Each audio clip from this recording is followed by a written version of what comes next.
professionals or specialists. This is merely a conversation of our opinions. We are not contradicting anyone's personal views or values. This is our conversation. Topics such as suicide and abuse may also be discussed. Viewers' discretion is advised. Hey Stigma Busters, welcome to our first official episode of the Living Beyond the Horizon podcast, Posh Mentality. I am Angela. I'm Nina. I'm Taz. And I'm Zoe. Today we will be talking about the mental health triangle. So what is the mental health triangle? So the mental health triangle is used to understand different mental health states. So different levels would be a mental disorder, which is right at the top, which could be depression. Having a mental health problem classifies as being heartbroken, sorrowful, demoralized, grieving, mournful, or despairing. And under the mental health problem, we have mental distress, which is upset, annoyed, sad, unhappy, disappointed, or disgusted. And right at the bottom is no distress problem or any disorder. So this is the stage where everyone is. This is like our daily, usually our daily, when we're calm, when we're pensive, when we're thoughtful. And as you go up, right, you definitely have more distress, and you can develop a mental health problem from something really traumatic. And then there comes a mental health disorder illness, which can often be something that's like depression and anxiety disorder, bipolar disorder, and just classified like that. Yeah, like mental distress is like when you have a test. I know, Zoe, you have like a test coming up. So yes. That, unfortunately, that might cause a little bit of mental distress, but it's important to, just be kind.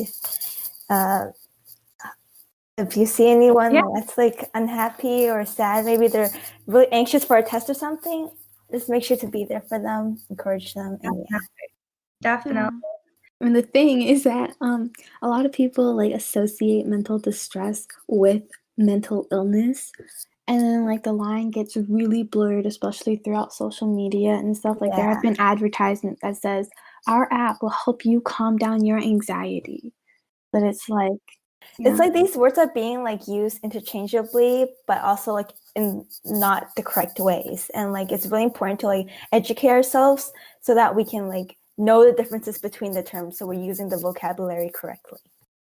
Definitely.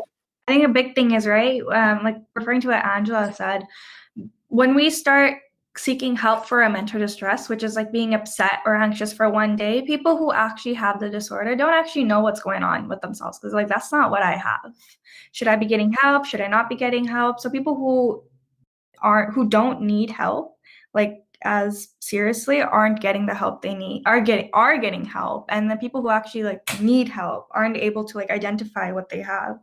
So there's definitely a blurred line, and it's hard to distinguish between disorder and just being upset at one day or having an event that's really traumatic as well. Yeah, and I feel like another thing that's been coming up a lot is like comparing mental distress. So it's like somebody will be like, I have a test, I have anxiety, I won't be able to do this. And then another person will be like, guess what? I have depression. But they actually don't. It's just that it's been associated so much with like the fact that it's a mental illness. And then some people think that it's just a word that they can throw around. And then, like through the comparing and everything, people that might actually need the help, like they are uncertain of whether they should actually say anything at all, because since everybody has it, I guess they're dealing with it just fine. I don't really need it then, I guess. Yeah, life's experiences should never be compared. No, definitely not. Everyone's in a different situation. Everyone's in a different experience, right? You think differently. You're raised differently, right? You can't compare one situation to another and expect their solution to help you, right? And I think exactly, you can't expect someone else's solution to help you. So yeah, just paying attention to yourself, right, once in a while is very important, right? Yeah, because everyone's fighting a different battle. So exactly, definitely.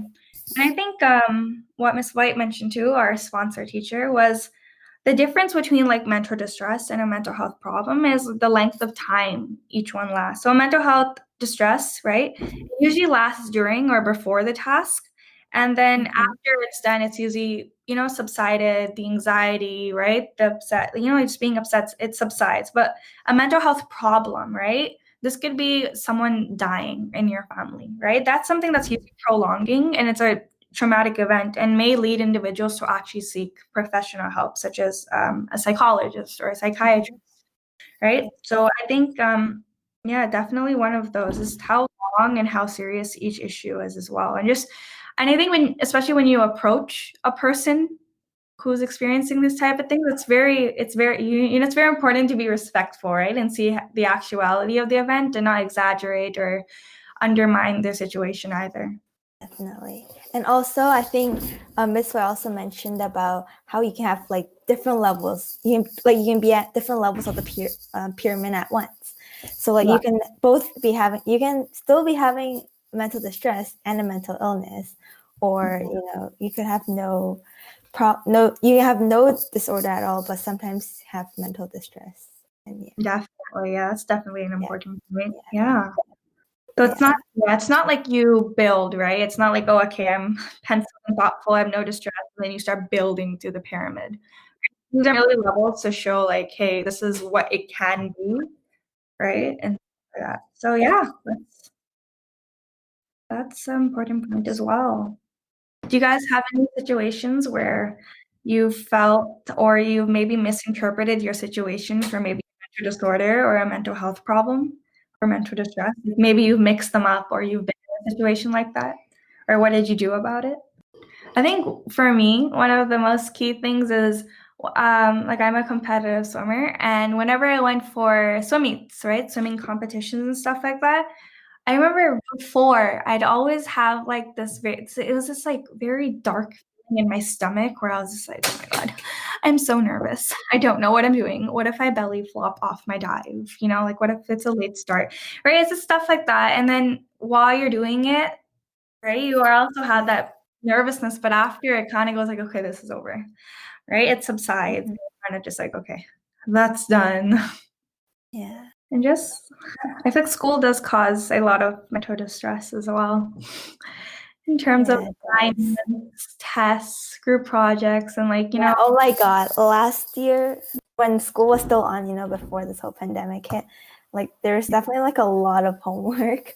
There were like so many people were like so stressed out, and we were all stressed out. Like, oh my God.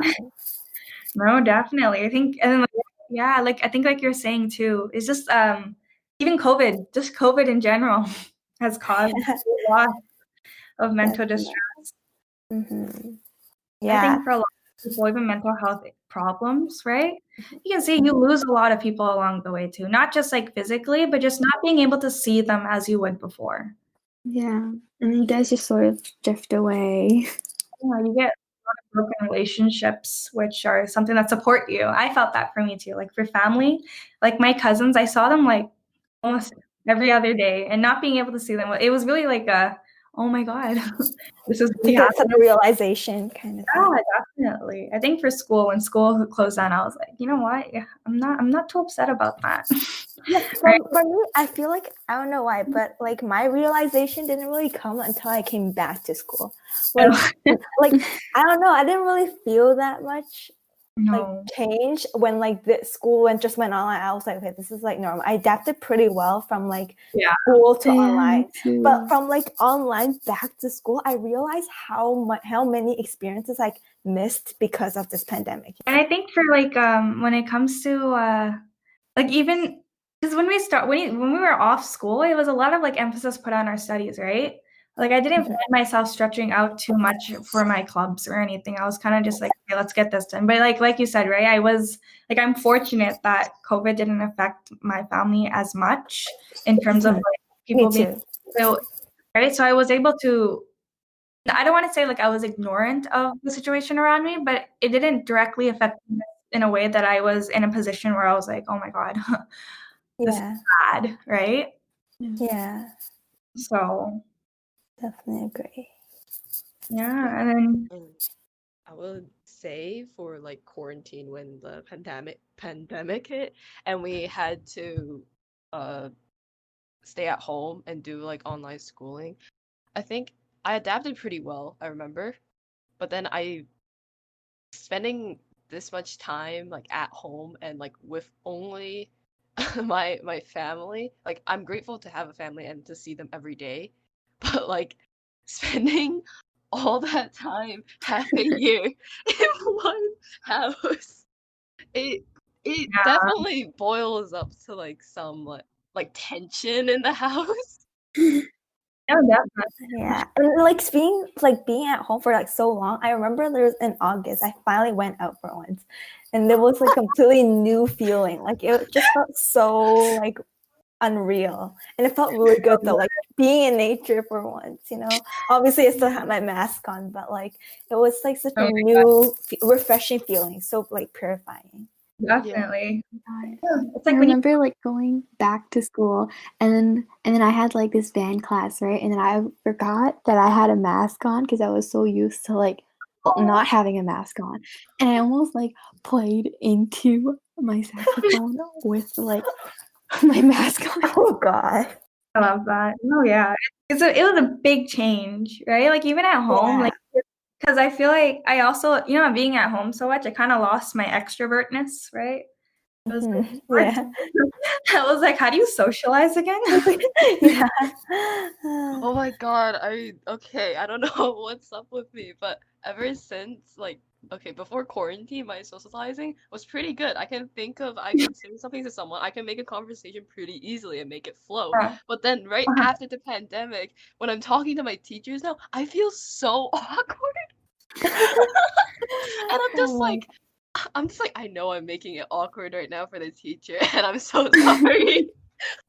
On top of that, even like I find no for choir right now, right? Like it's a lot of like sometimes when you do an exercise, there's a lot of like you're not singing but you're like mouthing stuff or like even just talking in general. I can't hear people. And if it's the most awkward thing ever when they're mumbling and you're just like, haha, yeah, got it. Oh Cool. my God, I can relate. I can relate. Yeah. Yeah, No. yeah. And I feel like a lot of people with like anxiety, like social anxiety, it gets worse during like this sort of time around because like they're afraid of not being able to hear what the other person is saying, like they're constantly scared that they're gonna like misunderstand someone or if like, like someone is like just smiling but they can't see it because of the mask on. They think like, what if I said something wrong? Does this person hate me now? What did I do? Yeah. Oh, yeah. That's definitely important point to know. Yeah, Yeah, definitely. communication is Mhm. completely obstructed. So Coming back to school was it just like for part of me felt like it was so fast too. We just rushed into everything, right? Yeah. We're like, okay, Mhm. right? Communicating, right? Like you have all your subjects done, but you're kind of just like, how am I supposed to live now? Yeah. Mm. That this like whole Everything's changed. yeah, it definitely impacted a lot of people's mental health. Yeah. Yeah. Because even just being at home for so long, right? Yeah. One, like, I think like Nina was saying too, like your opportunities are taken away, right? And Yeah. I find for a lot of people, like school clubs and just being like in the community is such a big thing, right? For Yeah. any being able to like right? Just being able to connect because you're at school most of the time. You know what I mean? Like friends, organizations, and stuff like that. You're very like connected to everything, and once it's gone, you're kind of just like, Yeah. what's my purpose? yeah. Yeah. And And like like I I feel feel like this like quarantine thing has made like some people with like mental health problems or disorders like feel more like trapped inside and like not being able to reach out as much. So that's why Yeah. like we're really trying to reach out to more people to educate more people about this topic and Sure. be there for people. It's very Be there important. for people, right? And then just being aware of any other people's situation. I feel like a lot of the times we look at someone and it's like that first impression and judgment, but like it on the deeper level, it's like, okay, they're going through actually something else, right? And you don't approach the Yeah. situation correctly either, right? So I think like again, like like what Angela was saying, like you don't know when someone's thinking, oh, do they hate me? Do you know, right? Like when you're talking to someone, right? You can't Yeah. clarify that either. And it's just kind of just like, yes. No judgment, just calm down, right? Just everyone's on the same page in a sense of like, okay, we're all going through the same thing. Yeah. Oh, it's a big topic. Did Hmm. you guys find that during quarantine you were on social media more? I Like, think I also looked for more opportunities through social definitely. media. Yeah, I definitely found some opportunities on social media. No, yeah. Yeah, what you're doing. So I think like for social media, you know, it's one of those things where like, okay, I have time now. Why not just roll, right? And you're just, I don't want to say it's a waste of time either, right? Because it's a way to connect to people as well, but Yeah, you get sucked into that rabbit hole once again, and it gets hard to do other things, even just like school and yeah, everything like that. So yeah, and then right, just like what we've been talking about, right? A lot of it just goes under like stigma, yeah. Stigma. right? It's a lot of stigma in terms of like I don't understand this. A lot of it, like like education is, I find like for especially like these type of things is so important. The ability to learn, right? Without first of all, without any judgment, if you have the opportunity to learn, opens a lot of doors. Because I feel like having that first step of awareness of being educated about a situation is it really helps, right? Yeah, Right? Because of course, like at first you're not going to know about it, you're not going to care about it because you don't know the depth of the situation, you don't know how serious it is. But once you start learning about it, it's much clearer. And when you see someone like misinterpreting too, right? You can kind of just be like, let yeah. them know, right? Obviously in a kind way and such, but And on like the side of misinterpreting, I took a picture of Miss White's slide for like. Mhm. So I'll just read out some of the things on there. So, for example, depression is not the same as having a bad day, and Mhm. OCD is not the same as being organized. Another Mhm. one, ADHD, it's not the same as being hyperactive. Definitely. And anxiety Yeah. disorder is not the same as feeling stressed before an exam. That's just, being nervous. Definitely. No, yeah, I agree. Yeah. And then like relating that back to the triangle, like for like the first level where everything is generally okay, it's like, for example, when you are out with your friends, you're happy, you went to Starbucks, whatever. Yeah. And then the second level is like A when little, you have that test or when you have a bad day. you're like angry or sad, just down, kind of. Yeah, and then like that is definitely not to be confused with like the fourth tier of the triangle where like it's mental illness. You actually have like been diagnosed with disorders like clinical depression or bipolar disorder or ADHD. Yeah. Definitely. No, I think it's an excellent way to actually decipher the different aspects of their mind because there's so many emotions, there's so many different types of situations people are in, and just being able to be like, okay, I understand what you're feeling. And when you look at these tiers too, right? Like in each one kind of has their own way to cope with as well. That's in how they approach the situation, right? And what this person's going through, the reasons why they're going through it, right? And I think and it creates a like solid line between them, right? It's not something that you can easily just bleed through and be like, "Hi, I'm mental distress. I have a mental illness," right? Yeah, and also mental health problems. I think we might have missed that one. Like, Yeah, mental. yeah, it's like when you're dealing with maybe a loss of a loved one, or maybe you're dealing with like a divorce, or like you're moving to a new country. So Rejection. yeah, it's like Yeah, huge life challenges that come in our ways. And yeah, mental And health. then like just like imagine like a sort of like a hill, sort of like a mountain sort of thing, like when you are going through like a mental distress or even if it's like a mental health problem sometimes, like you like imagine the top of the hill being like the hardest part of whatever you are going through, whether it's writing the test, whether it's like actually, like going out, doing something that's completely out of your comfort zone or that you just don't feel comfortable with doing. Like doing that kind of thing, like with mental health problems and mental distress, you actually reach the top of the hill, and then you come back down, like you yeah, go through with it, you're good, you realize that you know, you didn't die. You're still alive. You know, like Yeah. you're good. Like it's done. You can celebrate with like a movie night, go out with your friends, go to the mall, you know. But Yeah. like with things like mental illness, where like it's just that hard for people. Like they don't even like they may not even reach the top of the hill before just going back down the same way they went up. Like they just can't take it. They don't know how to cope with it, you know. Like some of them like they're afraid to reach out for help, and that just makes it even worse. Like No, yeah.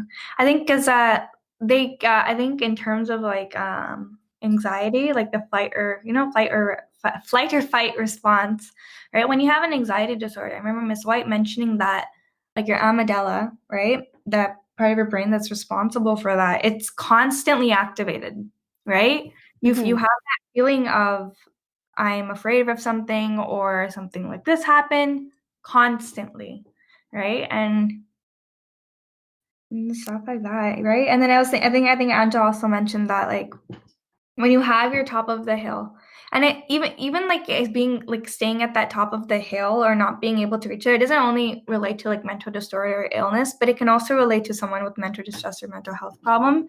In terms of like if you do not go to that height, if you don't go to the scariest part, then you're not going to come down. You're going to stop, right? And you're just gonna come down again, and the hill is just gonna get lower and lower and lower as like your fear just extends. yeah. Right? So your peak is gonna get lower. Yeah. We should also talk about like how like just some even like people who have like who are experiencing mental health like disorders or illnesses doesn't mean they can't achieve what they want.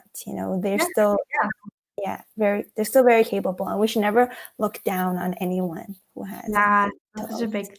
yeah. Mhm. No, I remember seeing I can't remember. I think it might have been a post that we did, but um a lot of people when they know that someone has like a mental illness or mental health problem, they wouldn't approach them as Yeah. as an employer, right? Yeah. Like if they knew about someone with an issue, they wouldn't employ them or Yeah. And right? It yeah. just wouldn't approach them. And this just like adds on to how we're like silencing these people, because they're trying to like press down and like hide their mental illness, even though it's like it shouldn't be like hidden. It should be talked about, and they should have the proper care for it. And it's not like 1% of people have it, right? It's just like this is something that a lot of people go through. One in 5 people have a mental illness. Yeah, like a lot of like it's something that's common. You know what I mean? Like not even just like mental illness, but mental health problems. Everyone goes through at different stages. So I remember just reading it today. Like I saw a post where it was like 1 in 5 people have a mental illness, but 5 out of 5 people, which is everyone, has mental health. Yeah, but we all have mental health.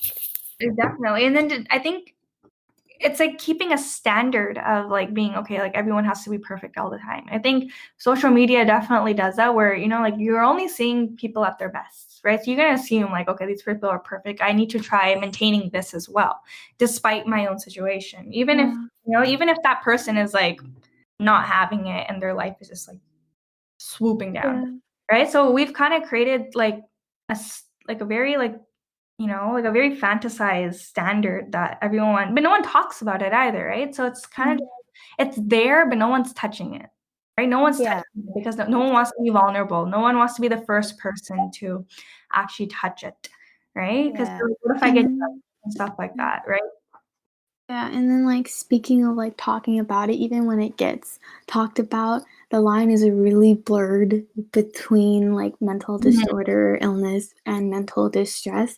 Like for example, the words that people are using have like a huge impact on like how other people like see it and how people read it. Like for example, for like no distress, like there's no problem, you're doing fine. The lowest tier of the triangle, you would perhaps be pensive or thoughtful. You're happy, you're calm, or maybe you're excited about something. And then like when you go up to mental distress, you start using words that have a more negative connotation, like upset, annoyed, sad, disappointed, Definitely. pessimistic, dejected. Like, it's a distress. You're not that far up, but like that doesn't mean that it's like you're okay, but it just means that you're in that state, but you But it's like a can go chronic back state. down.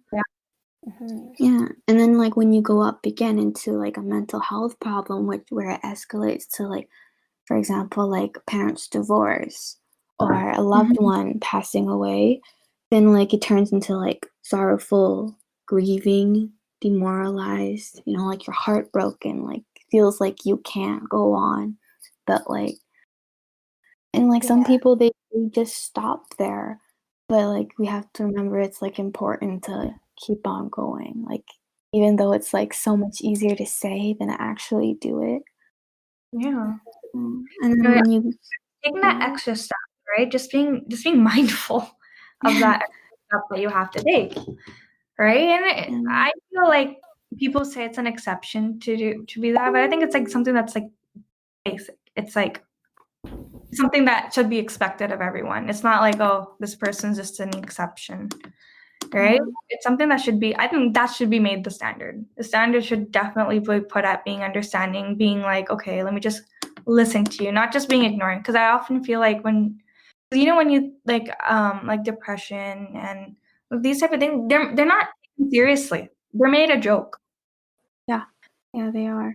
Like Yeah, like for example, like sort of unrelated, but like you can see like the similarities. Like there's been a trend on like social media where it's like people I would trust to hold my drink and not drug me. Like things like that, like where people see it, like that is not what is supposed to be the standard of having a friend. Like your friend is not supposed to just not drug you. Like that's like the That's very the like that's exactly, the minimum of being a proper like human being, like yeah. being a proper caring person. Yeah. Like the standard should be higher for having a friend. It should be like being there when you need it, saying the right things, understanding you, and telling you that your thoughts are valid. That there's Yeah. yeah. the And standard like is right now. It's not where it should be, right? yeah. People who people who like actually like go beyond, right? This so-called like very healthy standard, they call the exception. Oh, this person's just like really nice. It's like, no, you should be doing the exact same thing. It's Yeah. expected of you, right? It's not something I'm like, okay, yeah, here's your bonus mark for doing it. Yeah. And then that just completely relates back to like our tiers with the different levels of mental health. And like people everybody's gonna be like, I have depression or I have anxiety or I have OCD. And then when people actually have it, they're just like, you're the exception. You also have depression, but you just have it a bit more. We have the same thing. No, that's not the case. Yeah. That's not the case. You are going through a mental distress. You are going through a mental health problem, maybe. The other person is specifically going through a mental disorder. They are not the same thing. The line shouldn't be blurred there. Yes, that's very well put. Very No, well yeah, definitely. I agree. Just undermining, right? You're undermining someone else's situation. That's that. put. You're saying their situation is less than yours. Because even if depression, both of them have different experiences and different ways of coping and different ways of reacting. They're both different human. You can't compare experience or compare what their own personal limit is. Yeah, definitely. And like going on from that, like somebody that's like that hasn't been diagnosed with a mental disorder, they might go through something big. Like for example, if they're going through a mental health problem or something like life changing sort of has happened, and then they'll go back down. They'll go back to the first stage of being no distress, no problem.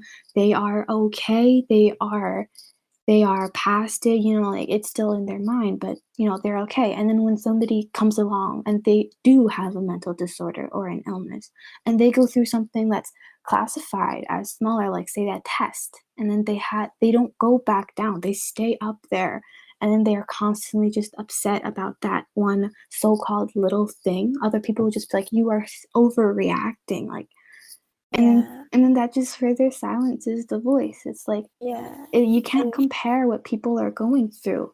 definitely. And leading from this point of like not comparing, it's also very important to look out for people, you know, like make sure to like really observe people, like see if like some like little changes are happening, and like maybe their life, you can see their lifestyle like changing a little bit, you know, making sure they're okay, and really, you know, being there for them. Yeah, being there for them is just like keeping in mind, like, you know what, sometimes they need alone time, sometimes they need this, right? Just like taking a step back, right? You obviously don't want to put like their entire mental health situation on your shoulders, right? Because right, but like in terms of just like when you're hanging out with this person, or like there's someone you're really close to, just being just like, okay, let me just take a step back and try to understand your situation before I give you any input, or just listening. Right, just listening is such a big thing. Being empathetic about their situation as well, right? It makes them feel, right, obviously less alone and less alienized, right? Because everyone's just like, I don't know what's going on, man. Like, what are you talking about? Right? And then it's sometimes it's just ignorance. It's not like someone's wrong. It's just they didn't have the opportunity to be educated, right? And it's like it's just being patient from every side, right? Not no one to necessarily blame. Yeah, and I've also seen a quote just today. It says, integrity is choosing your thoughts and actions based on values rather than personal gain. So to me, I think that quote really relates to mental health, because I don't, it's important to not like try to be friends with people just for, you know, gaining something. Like, obviously you want to learn from people, right? But you don't want to just be like helping someone because you definitely want them well, I know it's like important to, you know, help people, and like, you know, they help you back, right? But it's not, but you shouldn't like, maybe someone's going through a really tough time and they're not able to help you back sometimes, right? But further along the way, maybe they will remember what you did and they will help you back. But that's the importance of, you know, being human and helping people.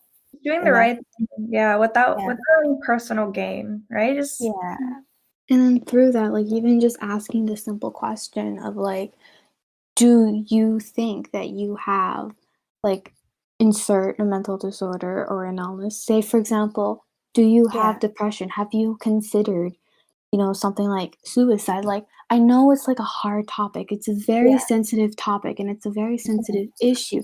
But the thing is that if you never ask, and sometimes just having that direct question without beating around the bush, you can get a straight answer for them. They'll be like, yes, or they'll be like, no, I have not. And whether that's a lie or that's truth, you tried it, you know their answer now, that can either calm you or that can help you help them through like the process of it.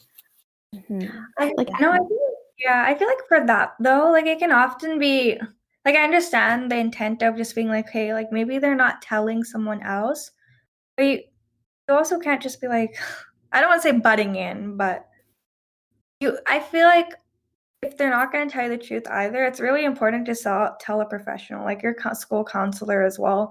Coming from someone who's not a professional, I don't want to be like, okay, be doing this, do that.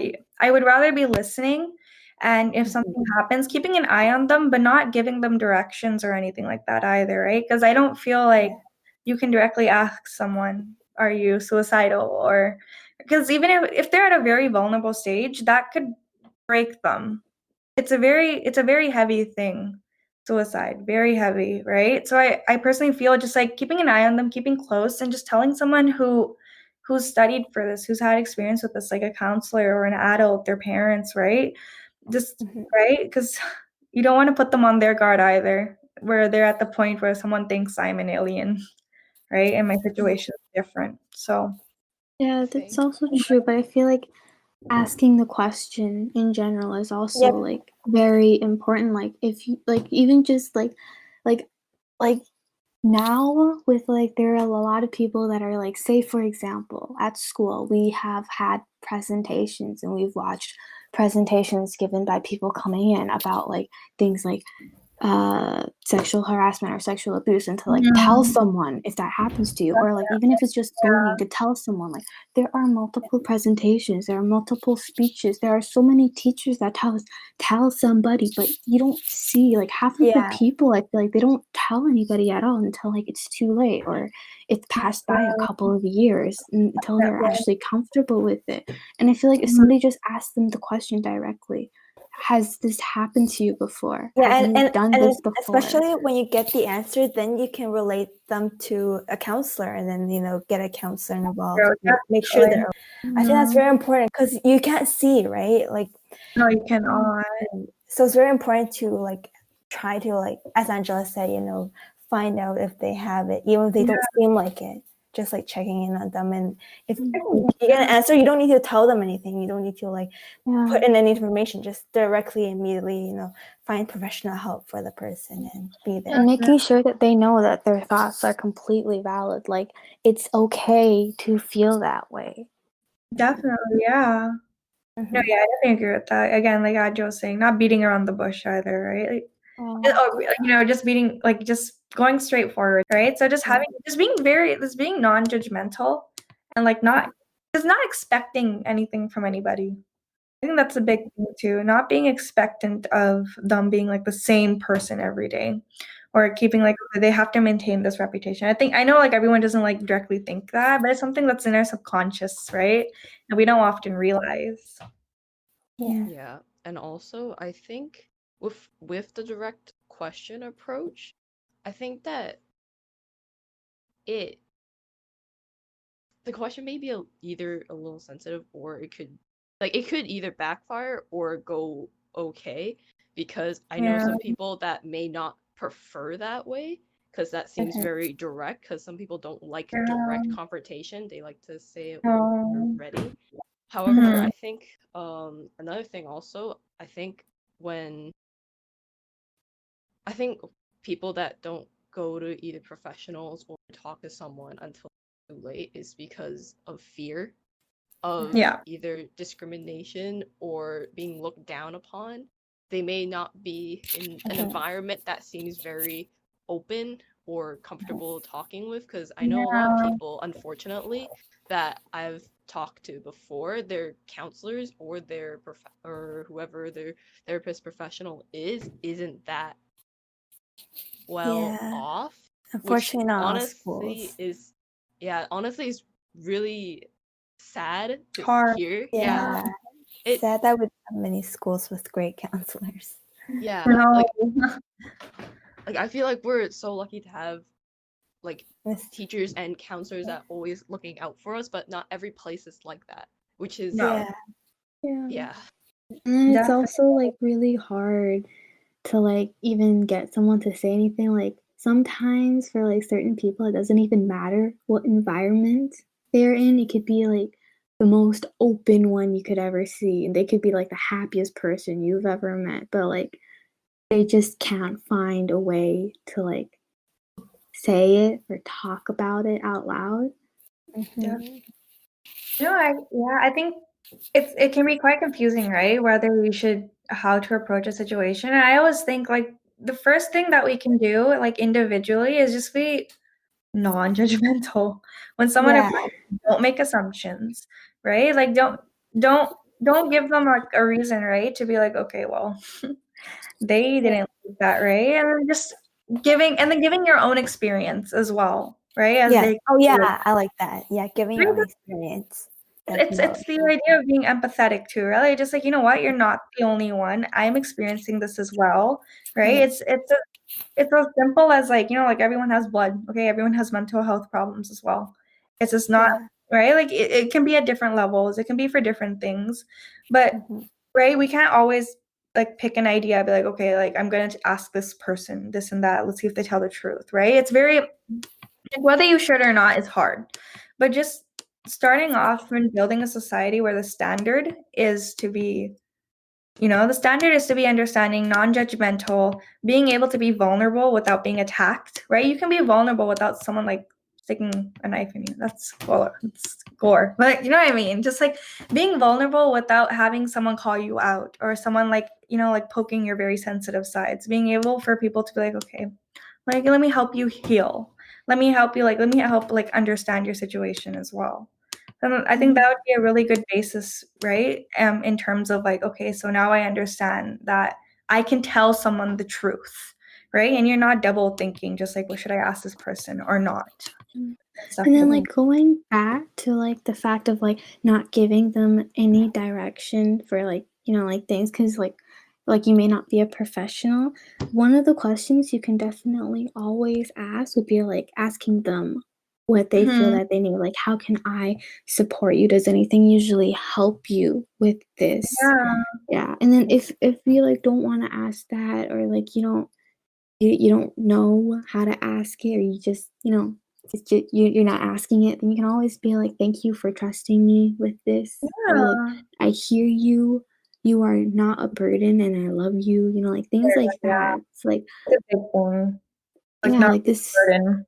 yeah, like what you're going through is hard and I may not understand it as of late, but I'll sit in this feeling with you, Yeah, definitely.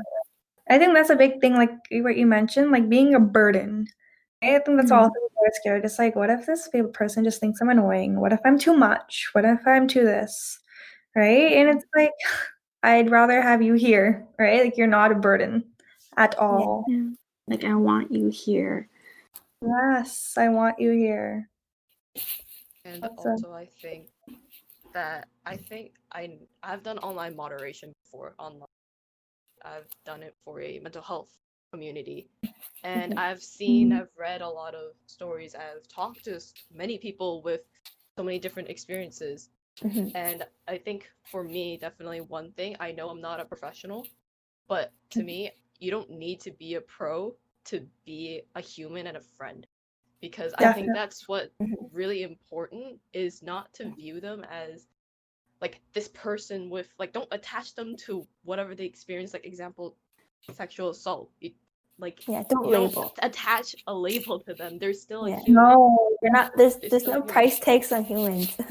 Definitely. And yeah, just letting them know, it's like, whenever you're comfortable, I'm here to listen. Because how would I normally do it? This is my personal opinion, or how I done it so far, is where I let them talk, and then when I need to perhaps either suggest them something, very like something like, oh, perhaps like doing your hobbies, it's like maybe this would help, because first I say is like, I'm not comparing your experience with mine. This is just how I'm gonna explain something, and like it's just as an example, but don't try to relate your story, because some people do feel that when you say your own experience, they may feel that it's like, oh, are you comparing me with you? Because that's a very common misconception. Yeah. And it's understandable, but I think it's just, just letting them know that you're here and that you're open to talk. Yes, I agree. That is so important. Yes. Just be like, no matter who you are, my motto is, just be a person first. I think what Zori was saying, like, also relates to like not labeling someone, right? Back to like being the employment thing, right? Like how people really attach their mental illness to how they work, how they are with relationships and stuff like that too. So they're more outside of that, right? They have such amazing experiences. They have such amazing skills, right? Yeah. So it's just being open-minded. Yeah. Right. And I think that's a really great way to end off our first episode of the Living Beyond the Horizon podcast. Yes. Yes. Thank you so much for joining us. Thank you for listening to you. Don't forget to refer to the mental health triangle when trying to understand not only your own situation, others as well. And then just like Zoe said, right? You don't need to be a pro to be a human, and a friend. But I think she brought a very important point up. Yeah, I think that's like one of the few quotes that really resonate with me. Yeah. Yeah. We So can do quote of the day. I don't. Yeah. our quote of the day for today will be, Yeah. and this week will be, you don't need to be a pro to be a human and a friend. All right. Beautiful. Thank you guys for tuning in. Stigma Busters out.